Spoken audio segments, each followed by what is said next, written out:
Morning, good afternoon, welcome, and thank you for joining us at Raben for this incredible webinar. I am Whitney Tome, one of the managing principals at Raben, and I run our culture, strategy, and organizational design practice. And we are here really today to talk about breaking through, which is the cost of free speech in a fractured America. You can imagine all the things that come with that.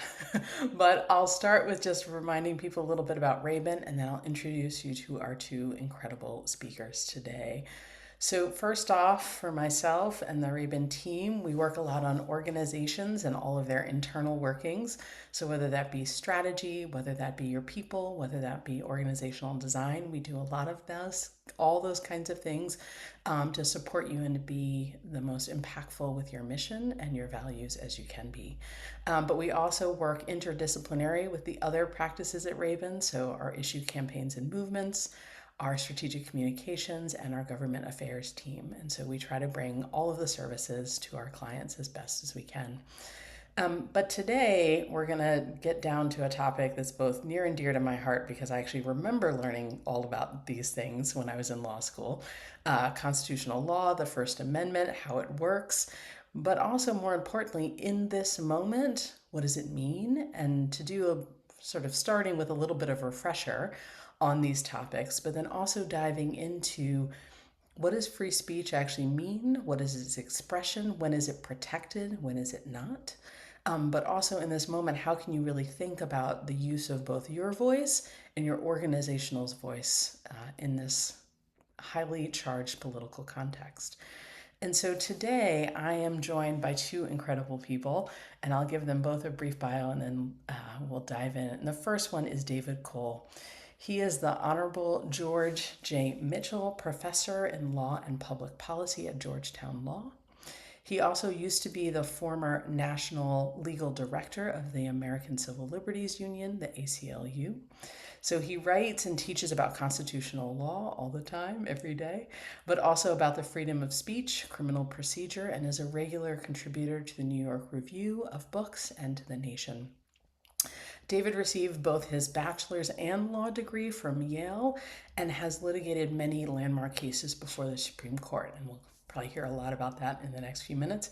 But he is also widely recognized for his lifetime commitment to civil liberties and remains one of the nation's leading voices on constitutional rights.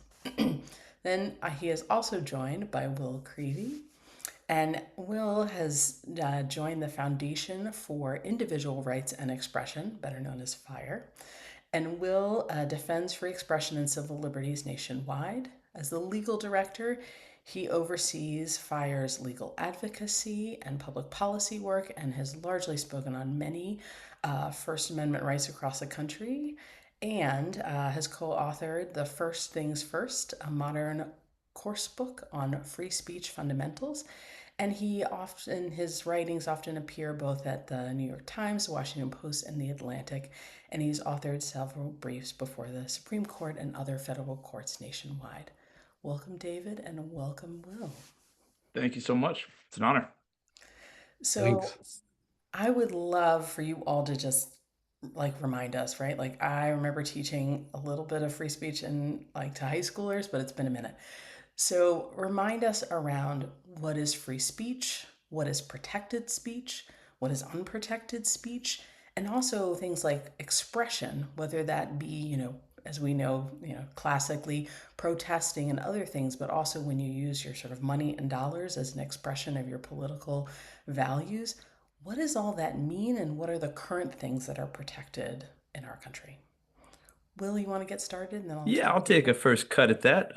Thanks again for having me. It's an honor to be here with Professor Cole and you, Whitney. I think it's a baseline best to think about the First Amendment as protecting the vast majority of speech and expressive activity in the United States. The exceptions to the First Amendment are limited, they're narrow, and we should try to keep them that way.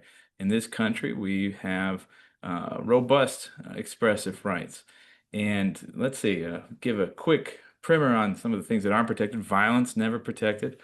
True threats, again, with the appropriately narrow legal definition, not protected. Incitement to violence, that's imminent, unlawful action, not protected. in the workplace or educational context, discriminatory harassment, again, properly defined, can be grounds for punishment. But really, the vast majority of both speech, spoken, oral, written advocacy, speech just in general, speech about whatever is on your mind, is protected. And likewise, assembly, gathering together with others of like mind or with others of different minds, but gathering together is also protected. You certainly have the right to publish those opinions. First Amendment protects freedom of the press, and to petition the government for redress of grievances. So I guess if there's any quick, pithy way of saying it, which I'll endeavor to do now, it's that most speech is protected, and only very narrow categories of speech are unprotected. And that's really when the speech is almost so close to action or impact that the words can be said to cross that line. But vast majority of speech is protected. Awesome. Anything else you'd like to add, David? No, I think that's a good overview. I mean, I think what I would add is that one way of thinking about the First Amendment is as a protection for civil society, essentially. It is designed to ensure that the citizenry have the ability to hold their government to account, to check abuse and the like. So when you think about what does it protect? It protects the right to um, speak out in dissent against the government. It protects the right of the press to report on the government. It protects the right of all of us to join together in associations to further whatever values or interests we have, including checking government abuse. It includes the right to march in the street, to assemble, to protest what the government is doing. It includes the right to exercise your religion freely, to join together with people who have a set of normative commitments that is not determined by the government. And it protects the right to petition the government for redress of grievances, to file lawsuits. So it really is a kind of engine of accountability for government. It is also a mechanism for people to express themselves, to explore who they are, to engage in associations with those with whom they agree, to watch the movies they want to watch, to make the art they want to make, to engage in dance and all sorts of non-political speech.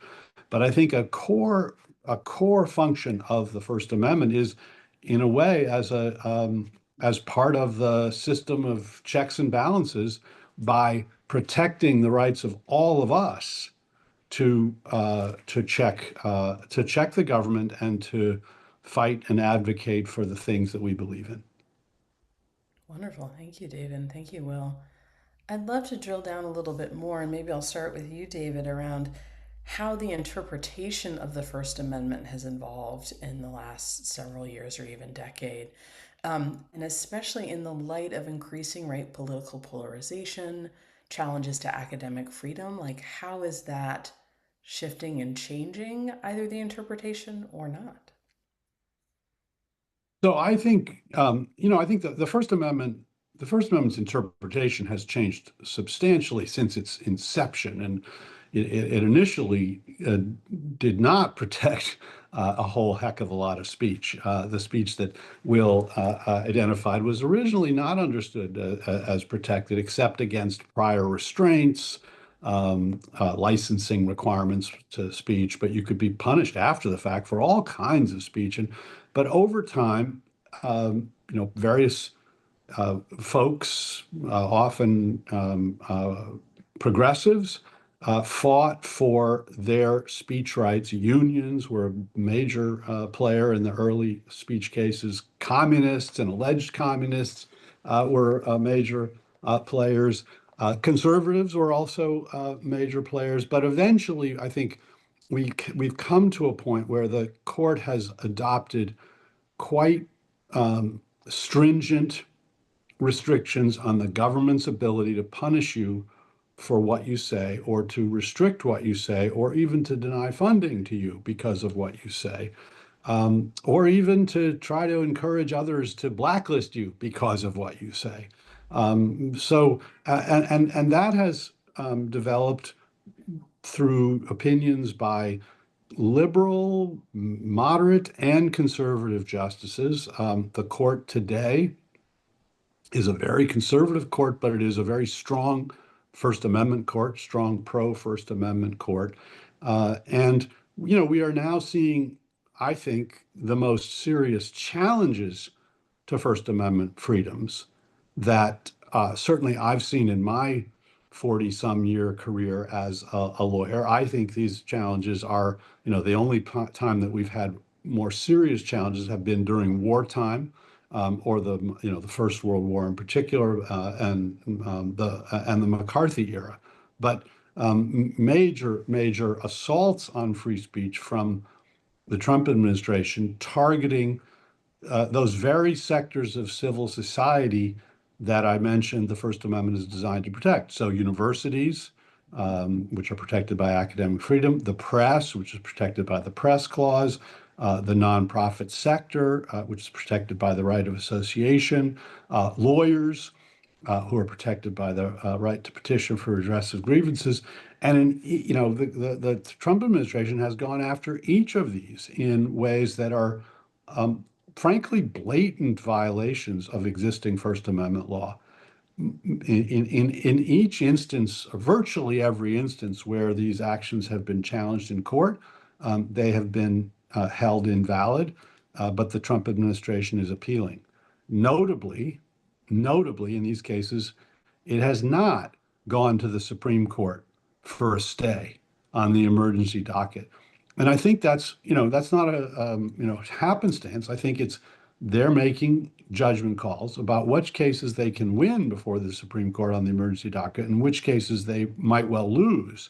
And so, they lost in the Harvard suit. They lost in the law firms suit. They lost in a suit protecting non-citizens' right to engage in pro-Palestinian protest without being targeted. And they have not taken those up to the Supreme Court. And that, I think, is because again, this court is a very strong protector of First Amendment rights, and I think will rule. If those cases go up, in most of them, will rule for the First Amendment claimants.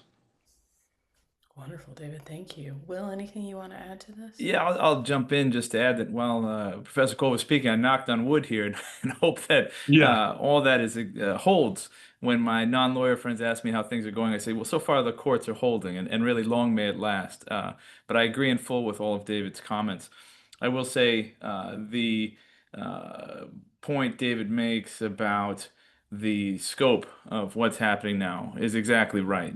I mean, David's been in it for 4 decades. I've only been in it for two, but certainly unprecedented. The scope, severity, the volume of the threats, really reaching for any available lever to pull to punish political enemies, be they universities like Harvard or Columbia, or even individual community college professors. As David noted, some of the foundational free speech cases are really the awakening of the modern First Amendment from World War One. One of those cases happened right here in Philadelphia, Schenck, and involved flyers being distributed by socialists, by anti-war activists. I saw a tweet, if we can still call those posts tweets, from the Department of Homeland Security just a couple weeks ago, singling out a community college professor in Kansas who was posting online flyers about how to report movements of ICE agents in your locality. This is the Department of Homeland Security, the federal government targeting a single community college professor for posting about flyers. I mean, I thought this federal government thinks that we're back in 1919. This is outrageous. So, really, the moment we're in right now, just as you say, Whitney, is very uncertain.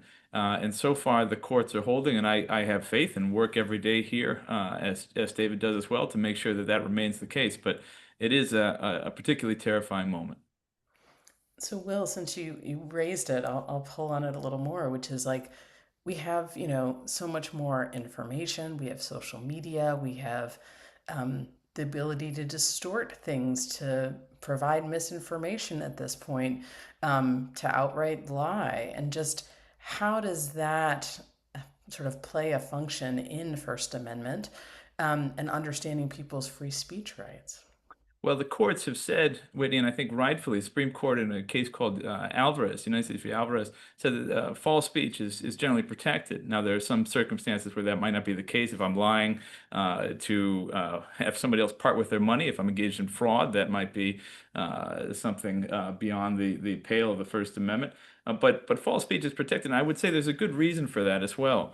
I don't want this administration, or really any other administration, being the arbiter of truth. Thinking of those 1919 cases, that trio of early First Amendment stirrings, as we might call it, Abrams, Schenck, and Debs, they all involved anti-war protesters, and they were charged with disrupting the war effort. If we allowed the federal government back then, as we virtually did, as those cases all went against the protesters, they would not now, to determine what is true, they might have said, well, this is all misinformation about the war, about what the government is doing. I really am very wary of allowing the government to determine what is true and what isn't, and giving them the power to punish speech that they deem malinformation. Now, that's not to say that 2 plus 2 equals 5 just as much as it equals 4, but I trust in people to figure out that ultimate answer more than I trust a top-down imposition from the government. I remember all too well that Sharpie marker the president got out in his first term and said, actually, the hurricane went this way, or whatever it was. Look out when the government starts deciding for us what is true and what isn't. Great. Any other thoughts on your end, David? So yeah, the common sort of metaphor that is used to capture that idea is from Justice Holmes in dissent in the Abrams case, where he said the best test of truth is the ability of it to win out in the marketplace of ideas. And I think that that's often criticized, sort of understandably, from the standpoint of the social media marketplace today. The idea that truth is necessarily going to win out in the marketplace seems a little hard to swallow.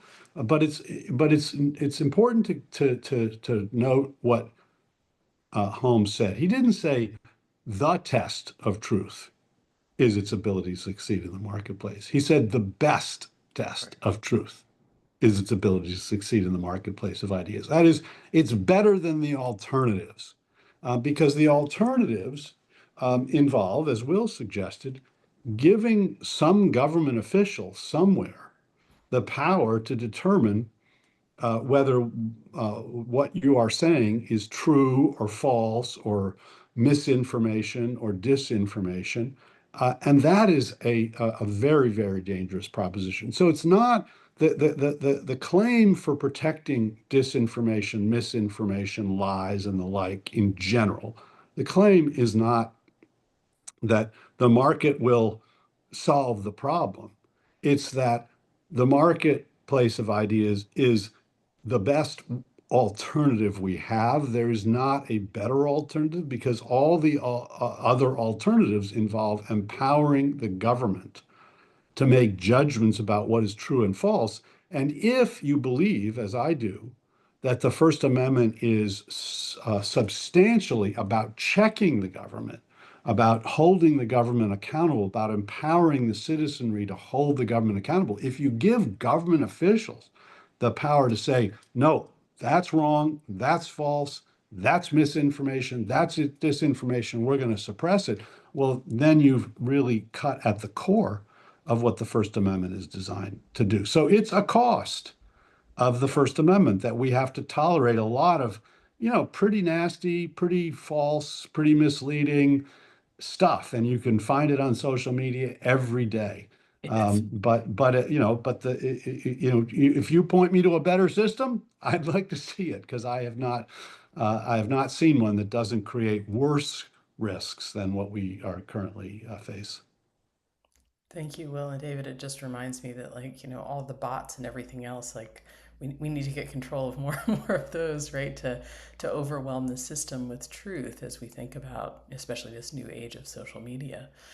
But Will, I'd like to turn to you for a question, especially because of the sort of ideological spectrum that you Mm. at FIRE often defend and protect, which is you're often, taking cases from, across, progressive conservatives, all of the things, And how do you navigate that tension, right? Of like protecting speech, even if it's controversial, even if it is maybe problematic or misinformation, while also promoting sort of inclusive environments and the checking of those? Like, how do you all navigate that? It's a great question, Whitney. It's one we deal with here every day. I've got a standard standard line here.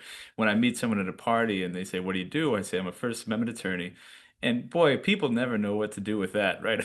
They always are kind of suspicious. Well, what exactly does that mean? And I say, "Well, listen, we just met. You know, I don't know you. I don't know your politics. I don't know where you were deployed in the culture war. But I will say that whatever your politics are, I've probably defended." Several cases, several speakers that you would really agree with, and you think I was a freedom fighter, and I've also probably defended people that you don't agree with. And then you think I'm everything that's wrong with America, right? So I think the consistency counts. What I tell my attorneys here at Fire, I'm lucky enough to work with several dozen attorneys in the litigation space, and then, of course, our legislative team and our public advocacy team.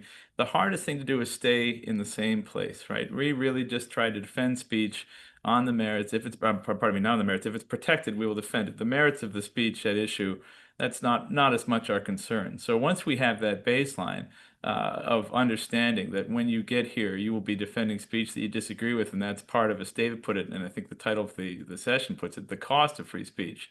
We defend that speech, so our own speech is equally defended. Once people understand that principle, it becomes easier. We have a joke that when you're defending speech that you agree with, you should be working for free, right? That's the easy stuff. Over time, you grow a thicker skin. I remember early on, I had a bunch of friends, I was defending let's see, evangelicals early on, and I had been campus Green Party undergrad, so I was defending people who did not share my political convictions. I had a bunch of friends say, "Will, what the hell are you doing? You went to law school so you could defend folks like this." And I said, "Well, actually, yeah, that's kind of the deal. That's kind of the point."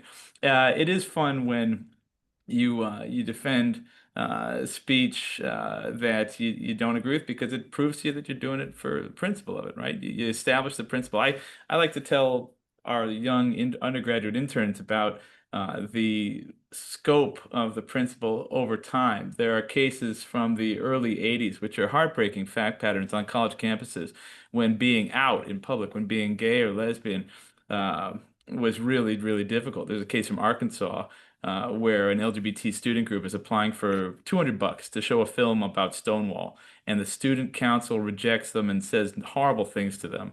Really, like, why would we give matches to arsonists? Just ugly, ugly stuff. But it's 1983 Arkansas.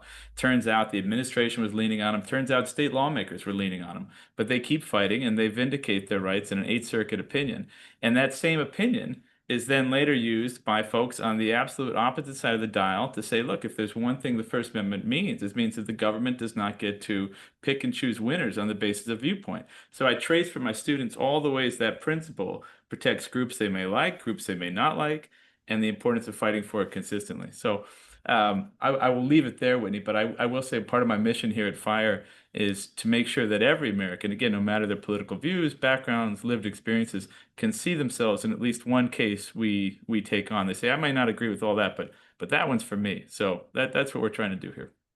Awesome. Well, to you, David, I'm just thinking about because, especially in this moment, we're watching so many potential challenges to speech and expression and assembly. What are the cases you're following right now that you feel like might actually have an impact on those precedents, or the current cases that you're like might redefine or re-articulate some of those boundaries? Well, I think I mentioned a number of them already. The many First Amendment challenges to measures that the administration has undertaken against Harvard, against the law firms. I'm involved with the ACLU in a case challenging a prohibition on NEA, National Endowment for the Arts recipients, quote, promoting gender ideology, unquote, under an executive order that Trump issued in his first days in office that says no federal funds shall go to promote gender ideology. What he means by that is any acknowledgement that trans folks exist. And we represent a group of artists who feature trans artists, trans themes, and are and want to apply for NEA funding. And we challenge this as viewpoint-based discrimination, even in the context of government funding, where the government is funding private speakers. It can't engage in viewpoint discrimination.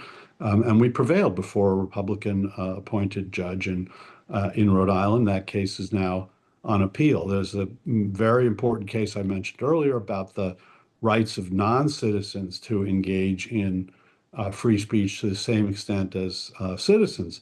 That's a case.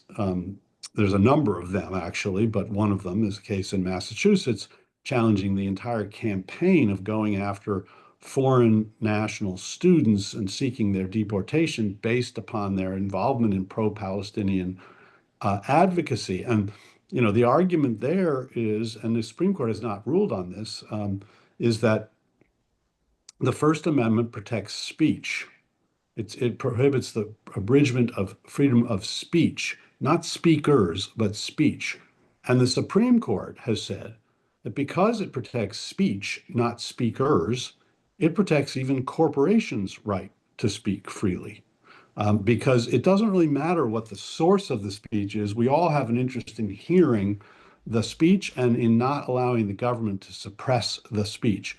Well, if that's true, and I actually made this argument back in the 1980s, and while representing a group of Palestinian immigrants who the government was trying to deport, if that's true, that corporations have speech rights for that reason, then surely the foreign nationals among us have speech rights for the same reason, and therefore you shouldn't be able to deport a foreign national for engaging in speech that a U.S. citizen could not be punished for. And that, we won that case back in 1989, and the court struck down part of the McCarran-Walter Act. There have been a number of cases since then that have reached the same result in the lower courts, but the Supreme Court has not yet ruled on that. So whether non-citizens have the same First Amendment rights as citizens is a huge question. Um, uh, so, and then the use of funding, the use of government funding as a lever to try to coerce people into silence, to try to use the fact that the government, because the government supports a lot of speech, right? The government supports universities through research grants. It supports people in the streets by, allowing them access to the public parks and the public streets and providing police protection. It supports the broadcasting with public broadcasting and with giving the broadcast stations access to the airwaves. That's a government resource. It supports the print press through special mailing privileges that allow them to mail things for much cheaper than others. So if the government were free to control speech where its dollars are on the line, it would have tremendous ability to skew the marketplace of ideas. And that is exactly what Trump is doing. That is his modus operandi. It is to use money to try to coerce people into not doing things he doesn't like. And a lot of those are saying things he doesn't like, whether it's about DEI, whether it's about trans folks, whether it's about Israel and Palestine. And there are a whole host of lawsuits out there now that are challenging that tactic. And that is, if the courts sort of weaken that protection, that would be a major, major loophole in the First Amendment. Because what we have seen, I think, in this time is that while the United States has a very robust civil society of organizations who advocate for things they believe in, for everything from LDF to the NRA, um, that civil society has been substantially supported by federal money and federal support.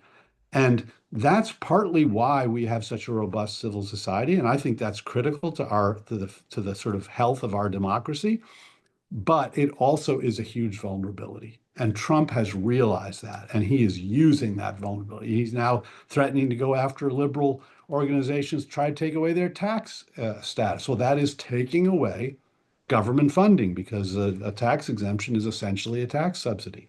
But that kind of so to me, that's the big sort of question going forward is to what extent will the court hold the president to account where he seeks to use the power of the purse to essentially censor.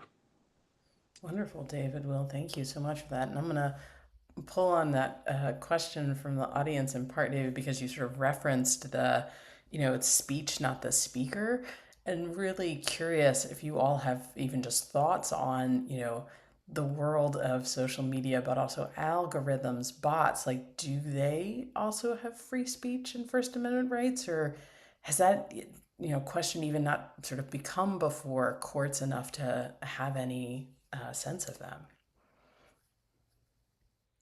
Will, do you want to take? Yeah, I'll I'm take a happy first to. Yeah. take a first swing at it. No, I tend to think artificial intelligence, algorithms, bots, if created, they're all tools in a way. They're kind of I think best thought of as tools for expression. I don't think they are speaking quote unquote for themselves.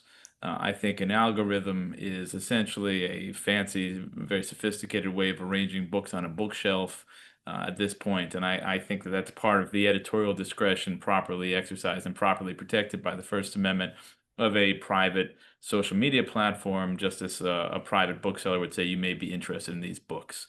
I don't think that that is regulable as conduct. I don't think it should be thought of as something different than speech. We're still talking about expression. That's what happens on private social media platforms. Whether it's programmed in a particular way or curated in a particular way, it's still expressive.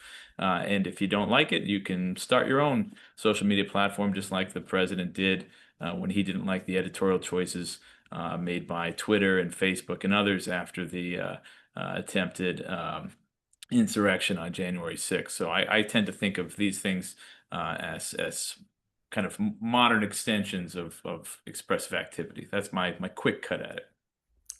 Thank you. Yeah, I think, I think that's right. And I also think another sort of way of thinking about it, and this I think is a useful way of thinking about a lot of government regulation that may raise First Amendment concerns, is asking, what is the government, why is the government regulating?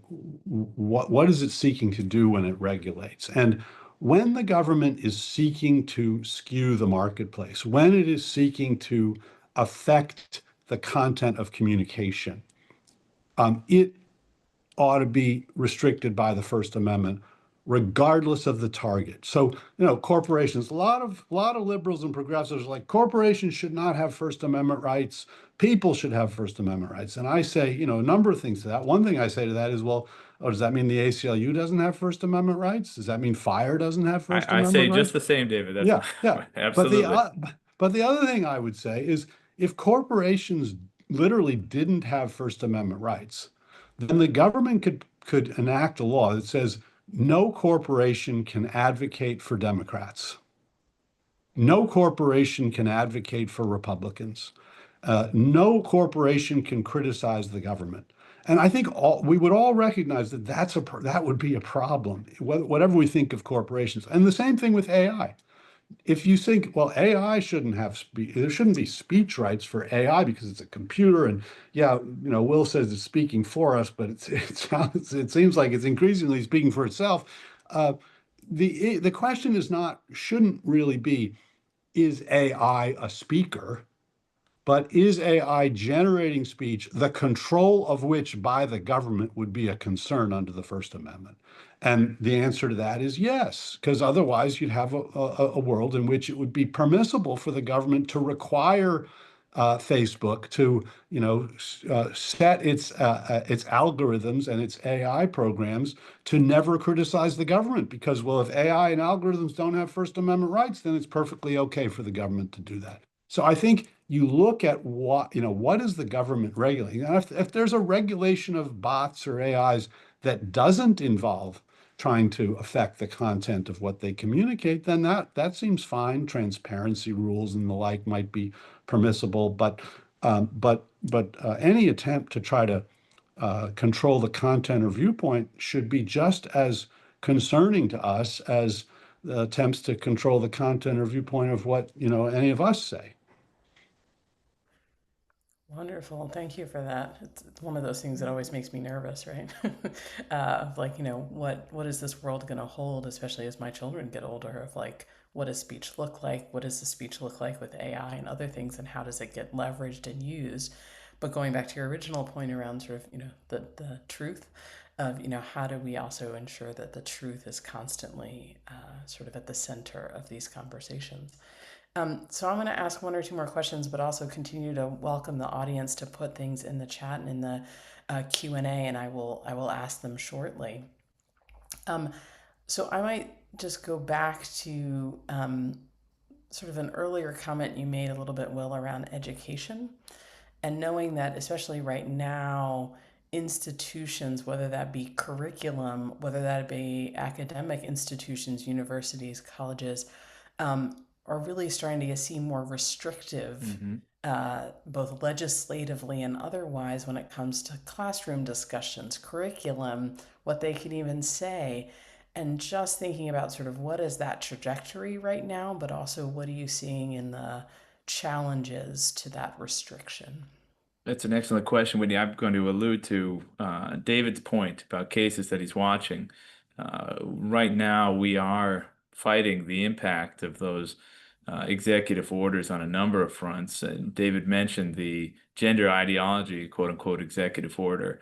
And what we've seen is that the uh, executive order has been used as a kind of permission slip for state and local officials to completely attack and frankly ban speech related to trans rights or trans figures altogether. In Texas right now, for example, we just won a preliminary injunction earlier this month against the Texas A&M system's invocation of the gender ideology executive order, which cannot trump the First Amendment, which is vague enough to drive a truck through. But the A&M system, under pressure from local political actors, cited it as reason for banning drag shows on campus. Well, to go back to the top of our conversation, Whitney, drag shows are protected expression. That is classic protected expression. And we filed a federal lawsuit saying that the ban on drag shows violates the First Amendment. So far, so good.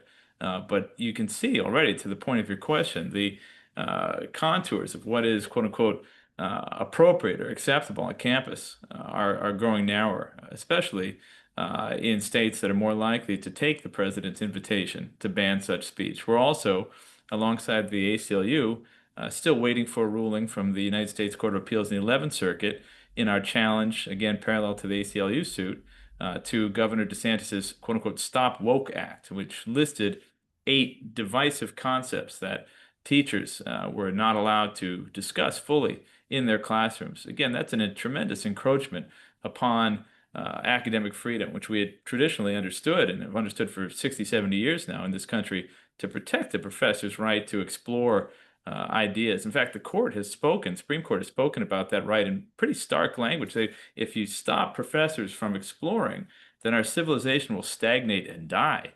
But here we have a willingness, even almost a gleeful willingness, of deciding that certain ideas are too dangerous for a college campus. As we pointed out in our briefing alongside the ACLU, it means that Justice Sotomayor would not be able to read her dissenting opinion in the Harvard admissions case, Students for Fair Admission, because she discusses affirmative action, and that would violate the terms of the statute. So we're waiting there. One last thing I'd like to point out here. There's this pernicious idea that we're seeing both right now in the context of lawsuits about libraries, public school libraries, both, and classrooms. The idea that those institutions, the faculty or the librarians, are simply government servants, and when they put books on the shelf or when they discuss ideas in class, they're engaged in government speech. And as such, they are really nothing more than government mouthpieces, and their speech can be controlled by the government, so that they're effectively reading from a government-approved script. And that is, I mean, just to say it out loud sounds ridiculous. That is flatly contrary to our understanding of what libraries do, what universities do, and the knowledge generation and the discussion they enable. So that is a dangerous idea. We've seen it endorsed by a federal district court in Alabama, also the Fifth Circuit. So stay tuned. That one makes us very nervous. And if I may, just finally, we're also litigating one of those suits that David alluded to. We're representing the Stanford Daily and two non-citizens lawfully present proceeding under pseudonym in a challenge to the Immigration and Nationality Act provisions that the Secretary of State is invoking to deport folks for their pro-Palestinian speech, and really to have masked federal agents put people in the back of vans like Rumeza Ozturk in Massachusetts for writing an op-ed. So really, to your question, Whitney, it's a dangerous time on college campuses. It's a very scary time. Yeah, so I'd like Yeah, to. I would just, I did. no, no, Yeah. no, I would just add that academic freedom is an essential part of our system. It's one that we've taken for granted for a long time. For a long time, academic freedom was a fairly dry subject. It was really about kind of the rights of professors vis-a-vis their administrators with respect to decisions like tenure and some classroom discussions and things like that. It has become, because of Trump's assault, it has become sort of the number one First Amendment question on the table. He has gone after, Harvard, Northwestern, Penn, Princeton, Brown, University of Virginia, University of California, uh, and he's going after them with the goal of changing what they teach, uh, changing who they admit, changing the ways in which they allow their students to engage in speech. Really, these are the core elements of academic freedom, and a liberal democracy requires institutions that educate students without indoctrination by the government. And that's what academic freedom protects. Trump is seeking to try to turn that around and turn schools into basically indoctrination centers that further his agenda, his views, and suppress viewpoints that he disagrees with. And what is, to me, most disturbing, what's most disturbing is what Trump is doing, but what is also disturbing is the extent to which there has not been a united front by universities fighting for this core principle of their existence. There are too many universities who have kind of taken the duck and cover approach, who have hoped that the president would not turn his attention on them, and have not speaking out in defense of Harvard, in defense of Penn, in defense of UCLA, and the like. And this really is a time that requires collective action in support of free speech. That's what prevails, is collective action in support of free speech. If we let them sort of pick people off one at a time, it's that's not a recipe for success. So, I don't think academic freedom has been under attack like this again since the McCarthy era, and it's something we all ought to be very, very concerned about. Thank you both. I'm going to now take a few questions from the audience to get you all's perspective and thoughts. So I'll start with one from Mike Liverwright, who is really talking about the following, which is given that the original understanding of the First Amendment did not protect speech, before, until you were after you were punished, right? Is there any belief that the modern understanding doesn't accord with this original meaning? Well, I don't think the modern understanding accords with the original meaning, but we're past that. This is an area where the precedent has developed for 100 years. It has developed substantially. It would be largely unrecognizable to the framers, but this is an area where precedent controls, and there is not a kind of a concerted effort to revert, even by originalists, to revert to a time when the only thing that the First Amendment protected was prior restraints, and any speech that had a bad tendency could be punished. You don't hear that from they don't have. There's no serious, I think, effort to return us to those days. So this is an area where originalism, I think, just has to take a back seat. I would like to knock on wood again, David, because we had a shocking ruling from the Northern District of Texas in a representation of another LGBTQ group, West Texas A&M University. This is separate from the other Texas drag show case, but they too wanted to have a drag show on campus, and our federal district court judge said that the original understanding of the First Amendment would not have permitted it, essentially invoking the gun rights decision in Bruin and looking to the history and tradition of the First Amendment, approvingly citing notorious censor Anthony Comstock, the the original Post Inspector General, the censor in chief, whose really reign of terror resulted in more than a dozen folks committing suicide. He's literally looking through people's mail to see what they were sending to each other. Just a shocking invocation. Again, a proving citation of that time. So, yes, I think you're right that no serious effort is underfoot, but there is a growing willingness to turn the clock back on First Amendment rights and a growing appetite for this post-liberal order. In other words, an illiberal order where the state has far more power to control our morals, quote unquote, what we can say to each other. So it is out there, and happily we got that terrible ruling reversed on appeal to the Fifth Circuit. But just yesterday, the Fifth Circuit granted en banc review. So stay Hmm. tuned. No, it's fair enough. And New York Times versus Sullivan is another one that There sort you of go. the Gorsuch and Thomas have called for reconsidering New York Times versus Sullivan, which is one of the most important protections of criticism of public officials. So yeah, I don't want to be complacent, by any means, but I think it's a tall order to try to go back to an originalist understanding of the First Amendment. And, for the most part, in First Amendment cases, that is not what the court is doing. It might be what Thomas sometimes Right. suggests, but he's usually on his own in suggesting that. Yeah, I think that's right. I talk often to my litigators about the national park rule, right? We've inherited good jurisprudence. Let's leave it better than we found it. Yeah. So yeah. Great. I will move on to the next question. So Alicia Hatfield raised the question of how does Garcetti versus Lavos decision impact academic freedom and what we are seeing today? I'm happy to take a quick swing at this one. It's a great question. Garcetti v. Ceballos is a court decision, Supreme Court decision, really restricting the rights of public employees generally when they speak pursuant to their official job duties. Government, their employer, can exercise control over that speech to a very substantial degree, and they don't have First Amendment claims as they would if they were speaking off the clock as private citizens on matters of public concern.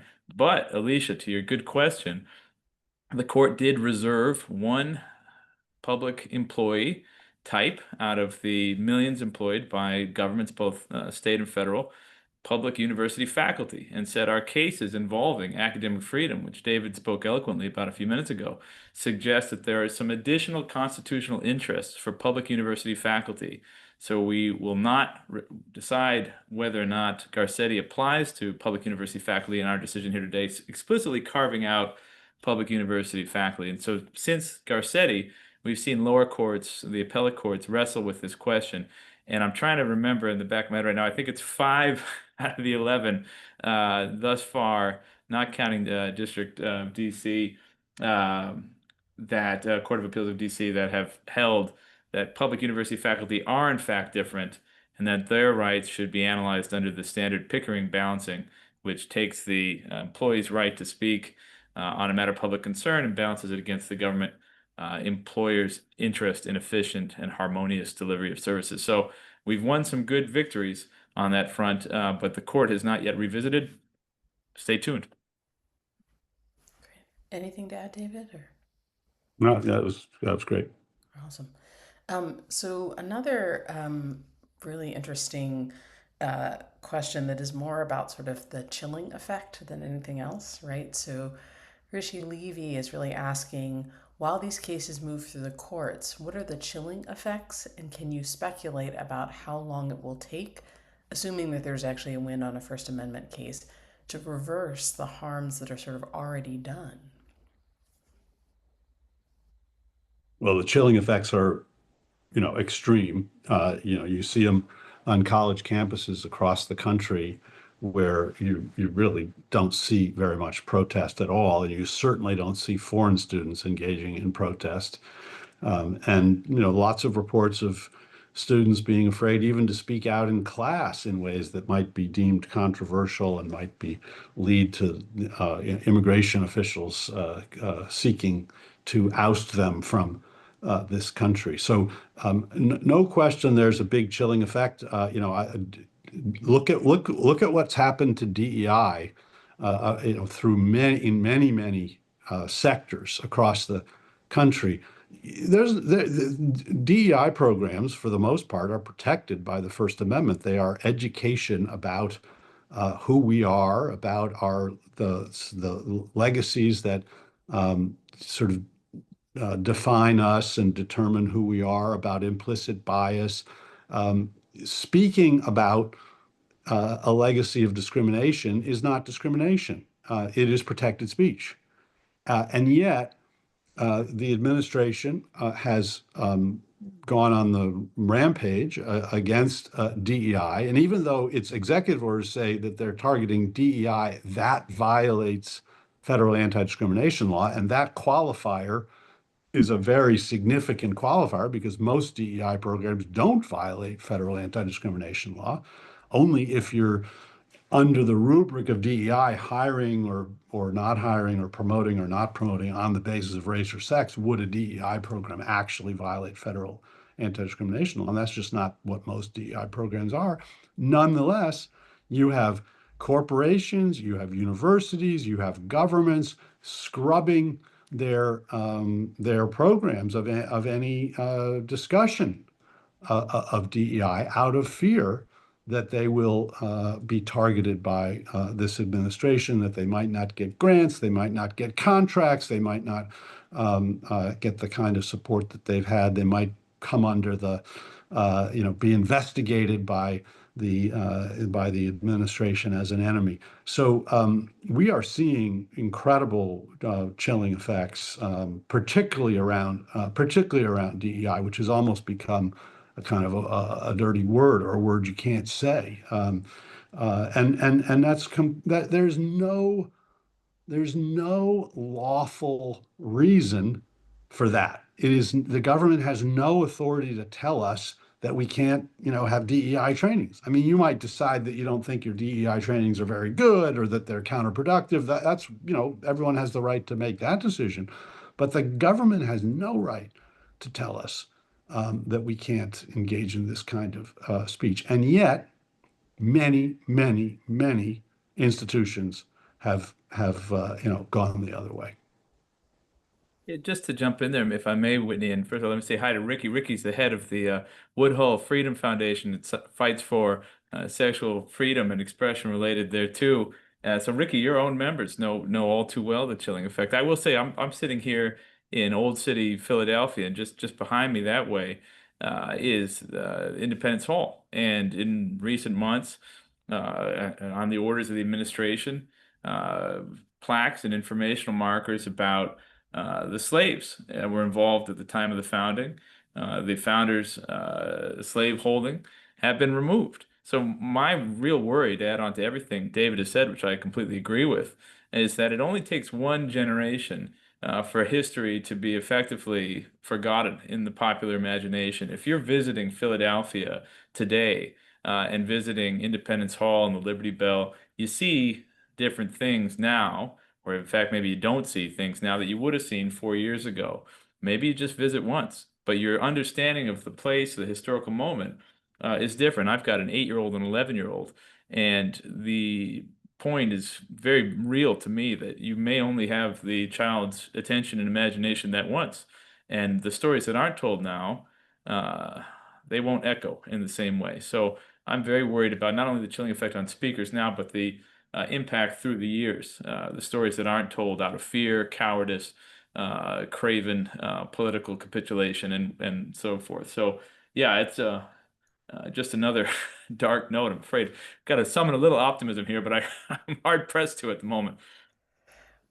Well, maybe I'll leave you all with this in closing question to hopefully maybe lighten the mood a little bit, or at least end on sort of a high note. Um, what is bringing each of you both maybe interest or even excitement around where the First Amendment is going, whether that's the cases you're working on right now, the conversations you're engaged in? What is bringing you some lightness in this moment around the work? I'll jump in there. Yes, sure. I will say that the incredible bravery of the folks who are standing up is all the inspiration I need. I feel very lucky to be able to do this work on a daily basis, just as I did 5 years ago, 10 years ago, but maybe now more than ever. When you talk to folks who are risking it all, frankly, to stand up for principle and to fight for their expressive rights, I'm deeply moved by it. It requires a bravery and a commitment that I admire. So I like to tell folks who are worried, myself included, sometimes that these are enduring principles, and folks have fought for them before, and it has been dark before, but I believe in them, and I think you have to be an optimist to do this work. So I try and stay on that side of the aisle. Yeah, I would echo that. I mean, I think every time someone stands up to the kinds of things that the administration and others, like-minded others, have done to try to suppress speech that they don't like, and have said, no, we're not going to be suppressed. We're going to continue engaging in this speech. We're going to go to court and challenge your ability to punish us for this speech. That's what builds hope. I mean, the First Amendment doesn't defend itself. It needs organizations like FIRE, like the ACLU, like PEN America, like the Reporters Committee for Freedom of the Press. It needs civil society organizations to fight for it, but it needs all of us. It is, and as I said, at the outset, the First Amendment protects our ability to stand up and fight for what we believe in. But right now, one of the things that we need to be standing up and fighting for as something we believe in is the First Amendment. It is, I think, essential to a constitutional democracy to have a robust civil society and a freedom of expression, freedom of inquiry, freedom of dissent, freedom of association.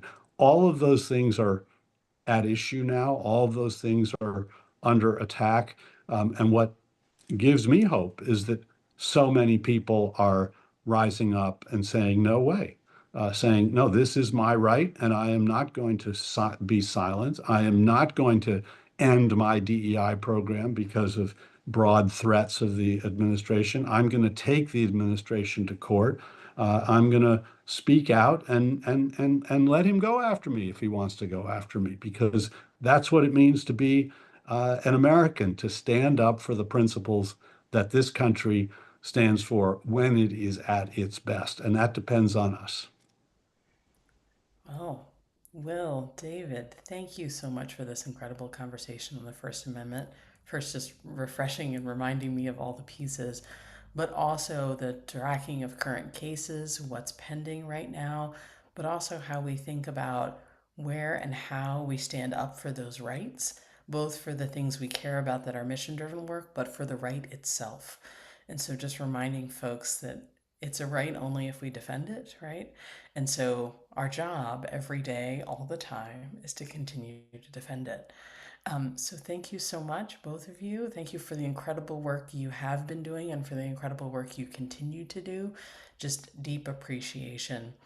And to close us out, I will just let folks know that the recording of this panel will be shared and uploaded to Raben's YouTube channel, so you can always check it out, or if you had to hop out early or need to forward it to somebody, please do so.